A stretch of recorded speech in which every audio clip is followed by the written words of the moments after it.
روزوں کا مہینہ رمضان کا مہینہ ہے، جس میں قرآن اول اول نازل ہوا جو لوگوں کا رہنما ہے، اور جس میں ہدایت کی کھلی نشانیاں ہیں، اور جو حق و باطل کو الگ الگ کرنے والا ہے۔ تو جو کوئی تم میں سے اس مہینے میں موجود ہو، چاہیے کہ پورے مہینے کے روزے رکھے، اور جو بیمار ہو یا سفر میں ہو تو دوسرے دنوں میں روزے رکھ کر ان کا شمار پورا کر لے۔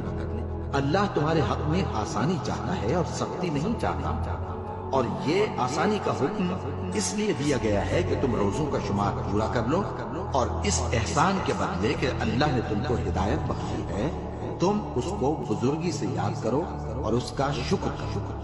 اور اے پیغمبر، جب تم سے میرے بندے میرے بارے میں دریافت کریں تو انہیں معلوم ہو کہ میں تو تمہارے پاس ہی ہوں۔ جب کوئی پکارنے والا مجھے پکارتا ہے تو میں اس کی دعا قبول کرتا ہوں۔ تو ان کو چاہیے کہ میرے حکموں کو مانیں اور مجھ پر ایمان رکھیں تاکہ نیک رستہ پائیں۔